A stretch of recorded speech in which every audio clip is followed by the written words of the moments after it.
तज दे। मछली की प्रीत उदाहरण दिया गया, प्रेम में मछली का प्रेम समझाया गया कि एक है जल और एक है मछली, दोनों को प्रेम में जमीन आसमान का अंतर है। जब मछुआरा जाल डालता है नदी में, तो जाल का मतलब मछली के ऊपर संकट। क्या आया? मछली के ऊपर संकट। तो संकट में मित्र का साथ छोड़ देना चाहिए, निभाना चाहिए। रामायण वर्णन आया कि जो मित्र के दुख से दुखी नहीं होते, जो प्रिय के दुख से दुखी नहीं होते, उन्हें देखने से पाप लगता है। क्या लगता है? पाप। उनको देख लोगे तो पाप लगेगा। कि जे न मित्र दुख ही दुखारी, और तिनहि बिलोकत पातक भारी। जो मित्र की मित्रता समझाएगी, मित्रता प्रेम किसे कहते हैं? जो मित्र के दुख से, प्रिय के दुख से दुखी ना हो, तो कहते हैं कि उन्हें देखोगे तो पाप लगेगा। तिनहि बिलोकत पातक भारी, भारी पाप लगेगा, क्योंकि वो पापी हो गया। और जो पापी को देखेंगे तो आपके ऊपर भी पाप का असर पड़ेगा। समझाया गया मित्रता कैसे निभानी चाहिए कि अपना जो दुख है,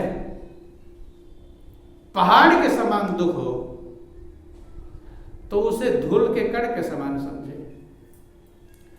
और मित्र का जो दुख है, जो हमारा प्रेमी है, उसका जो दुख है धूल के कण के समान, तो उसे पहाड़ के समान समझे। सुग्रीव और भगवान राम की मित्रता में वर्णन आया कि जब मित्रता कराई गई तो वहां मित्रता किसे कहते हैं समझाया गया कि निज दुख गिर समरज कर जाना, और मित्रक दुख रज मेरु समाना। निज दुख गिर सम, अपना दुख पहाड़ के समान हो, रज कर जाना, धूल के कण के समान समझे। और मित्रक दुख रज मेरु समाना, मित्र का जो दुख है धूल के कण के जरा सा भी हो, तो उसे पहाड़ के समान समझे। तो मित्रता है मछली की और जल की, प्रेम है मछली और जल का। लेकिन एक है, जब जाल पड़ा नदी में तो मछली के ऊपर संकट आया। क्या आया? संकट, दुख आया। तो जो उसका साथी था जल, वो रुका कि चला गया? वो चला गया सीधा, वो रुका। लेकिन मछली का प्रेम कितना उत्तम है। वो सारथी वाला प्रेम नहीं है उसका कि ये प्रेम करेगा तब मैं प्रेम करूंगी, जल मुझसे प्रेम करेगा तब मैं इसे प्रेम करूंगी, ऐसा नियम नहीं। मछली को कोई चाह नहीं है, तुम प्रेम करो ना प्रेम करो, हमारा प्रेम ज्यों का त्यों बना रहेगा, हमारे प्रेम में कोई फर्क नहीं। कि जाल पड़े जल जात बही, और तजमीनन को मोह, रही मन मछरी नीर को, तऊ न छाड़त छो।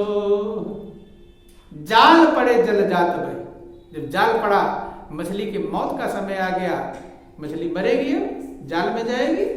मौत का इससे बड़ा संकट क्या है? लेकिन जो उसका साथी है, जो उसका मित्र है, जल जात बही, वो बहता हुआ चला गया, रुका भी नहीं, हाल चाल नहीं पूछा, सीधा चल दिया। तज मीनन को मोह, मछलियों के मोह को छोड़कर चला गया। रहीमन मछली नीर को, तऊ न छाड़ा छो। इतने पर भी एक धोखेबाज निकल गया। लोग कहते नहीं मेरा मित्र बड़ा धोखा दे दिया मुझे, अब हम उसे बोलेंगे नहीं कहते, अब लड़ाई हो गई, ये हो गया। तो महापुरुष कहते इसे मित्रता न कहते, न इसे प्रेम कहते, ये सब धोखा है। क्या ये? धोखा है। तो मेरे मित्र ने धोखा दे दिया, तुम्हें कष्ट क्यों? तुम तो अपने प्रेम को मजबूत रखते, लेकिन मजबूत नहीं रख पाते हैं क्योंकि प्रेम नहीं है। कहीं मोह होगा, कहीं कामनाएं होंगी, कहीं इच्छाएं होंगी। प्रेम बहुत ऊंची चीज है, प्रेम से ऊंची चीज दुनिया में कुछ भी नहीं, सबसे ऊंची प्रेम सगाई। तो इसलिए महापुरुष समझाते हैं कि जल चला गया, छोड़ करके उसका साथ। रहीमन मछली नीर को तऊ न छाड़ छो, मछली जल के प्रेम को, जल के भाव को, जल के मित्रता को, जल की याद को नहीं छोड़ती है। और जब ही बिछड़े जल से तब ही प्राण तज दे। जैसे ही जल से अलग होती है तड़पने लगती है, फड़फड़ाने लगती है, फड़फड़ा फड़फड़ा करके और अपना प्राण ही छोड़। और सिर्फ इतना ही नहीं है, मर गई है, उस मछली का सब्जी बन गया है, मसाले लग गए हैं, खा लिया है किसी ने, अंदर पेट में चली गई है, लेकिन फिर भी अभी जल के प्रेम को छोड़ती, मरने के बाद भी प्रेम नहीं छोड़ती। कितनी ऊंची अवस्था है। बोलो वृंदावन बिहारी लाल की कि प्रेमी प्रेम न छाड़ी, होय न प्रेम तहीन, और मरी हुई भी उदर में जल चाहत है मीन। मर गई है, पेट में चली गई है, चाह किसकी है? जल की। मछली खाने वाले कहते हैं मछली खाकर बहुत प्यास लगती है, तो क्या ढूंढ रही है? वहां भी पानी ही, क्योंकि मछली गर्म होती है, तो खाएंगे तो पानी ढूंढेगी, प्यास मानेगी। बोलो वृंदावन बिहारी लाल की। उदाहरण दिया गया, ऐसा ही प्रेम हमारा होना चाहिए प्रभु के प्रति। किसके प्रति? प्रभु के प्रति। और अब जब प्रेम मिलेगा तो प्रेम तो आनंद का भंडार है। प्रेम को ही हम ढूंढ रहे थे कि प्रेमी ढूंढत मैं, फिर वो प्रेमी मिला न कोई। प्रेम ही सारा संसार ढूंढ रहा है, इसीलिए जहां आपको प्रेम मिलता है वहां आप जाना पसंद करते हैं। जिससे प्रेम मिलता है उसके पास बैठना पसंद करते हैं, उससे बोलना पसंद करते हैं, उससे बातचीत करना पसंद करते हैं। और जिससे प्रेम नहीं मिलता उससे बातचीत करना पसंद करते हैं। जहां प्रेम ना हो, थोड़ी देर बैठेंगे भारी बन जाएगा कि यार हम चल रहे हैं, जल्दी देर हो रही है, हमें नहीं समझ में। कब? जब प्रेम नहीं हो। जहां प्रेम है वहां पर मनुष्य जाना पसंद, वही खोज रहे हैं, वहां बैठना पसंद करते हैं, वहां रहना पसंद करते हैं, वहां सब गायब हो जाता है। महापुरुष कहते हैं कि प्रेम के पंथ में सब ग्रंथ बदल जाते हैं, नियम कानून सब बदल जाते हैं, क्योंकि जीव प्रेम को ही ढूंढ रहा है। जन्म जन्मांतर से प्रेम ही ढूंढ रहे। कहां मिले? ढूंढ रहा है, यहां ढूंढता, वहां ढूंढता, वहां ढूंढता है, सब जगह ढूंढता है, लेकिन जहां प्रेम का भंडार है वहां जा पाता नहीं। क्यों? क्योंकि उसे दूर है। वही अपने उदाहरण दिया कि जब हम दूर खड़े हो जाएंगे 2 किलोमीटर किसी दूर, तो आदमी खड़ा भी है लेकिन हमें पता भी नहीं चला खड़ा है भी या नहीं है। जैसे जैसे नजदीक आएंगे ऐसे लगेगा कि वहां पर कोई है, और नजदीक आएंगे चेहरा कन्फर्म हो जाएगा कि हाँ वही व्यक्ति है, और नजदीक आ जाएंगे उसकी मुस्कुराहट मिलेगी। और जब उसकी मुस्कुराहट मिलने लगेगी तो आनंद मग्न तो वहीं से हो जाएंगे आप। दूर से जा रहे हो किसी घर पर और छत पर दिखाई पड़ जाए तो आप खुश हो जाते हैं कि भाई घर पर ही है, कहीं गया हुआ नहीं, अभी मिला नहीं, लेकिन दूर से ही देखकर मगन हो जाते हैं, खुश हो जाते हैं। और अगर आ जाए और ताला बंद हो तब खुश होते हैं या बेचैन? क्या होते हैं? बेचैन होते हैं। तो इसलिए महापुरुष समझाने का प्रयास करते हैं कि हमारी जीवात्मा जन्म जन्मांतर से, कदम कदम से, जब छोटे बच्चे थे तब भी प्रेम ही ढूंढ रहे थे, नहीं ढूंढ रहे थे। क्या ढूंढते थे? बड़ा अच्छा भोजन माँ ने बना के दे दिया है, खा रहे हैं, मिठास लग रही है, अब माँ उठकर जाने लगे तो भोजन करेंगे, उठकर भागेंगे? क्या करेंगे? बच्चा क्या करता है? कितना अच्छा स्वादिष्ट बढ़िया व्यंजन बना हो, अब माँ उठकर जा रहे, बच्चा छोड़कर भागता है। क्यों?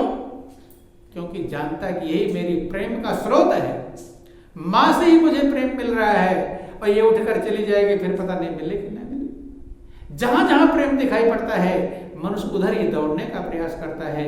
माँ में हम प्रेम ढूंढते हैं, पिता में ढूंढते हैं, उसके बाद साथियों में ढूंढते हैं। माता पिता दोनों बुलाते रहे तो साथियों के साथ भाग जाता है बच्चा, वहां ढूंढते हैं। शादी विवाह हो गया, पति पत्नी में ढूंढते हैं, और आगे बढ़ते हैं, बेटा बेटी हो तो उनमें प्रेम ढूंढते हैं, और बूढ़े हो जाते हैं तो कहाँ प्रेम ढूंढते हैं? नाती पोतों में ढूंढते हैं। लेकिन सब जगह ढूंढ लिया, लेकिन ठोकर तो मिल गई होगी, धोखा मिल गया होगा, लेकिन सच्चा प्रेम जिसे कहते हैं, वो जो आत्मा ढूंढ रही थी, आत्मा कौन सा प्रेम ढूंढ रही है?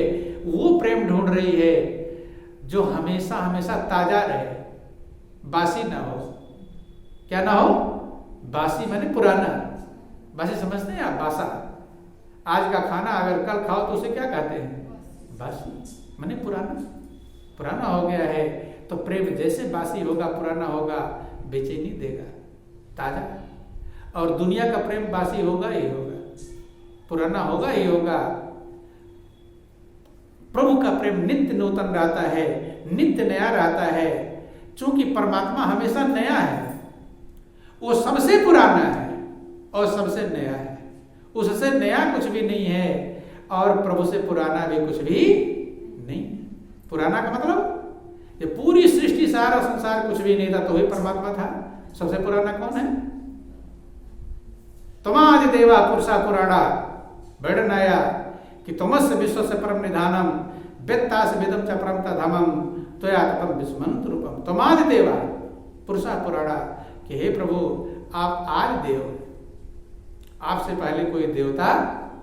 पुरुषा पुराणा, पुरुषों में पुराने हैं, सबसे पुराने आप हैं। लेकिन जो सबसे पुराना है और उसका प्रेम नित्य नया रहता है, क्योंकि वहां निर्मलता है। क्या है? निर्मलता है। वहां सत्यता है, वहां निर्मलता है, वहां आनंद का भंडार है। इसीलिए भगवान राम कहते हैं कि निर्मल मन जन सोई मोहि पावा,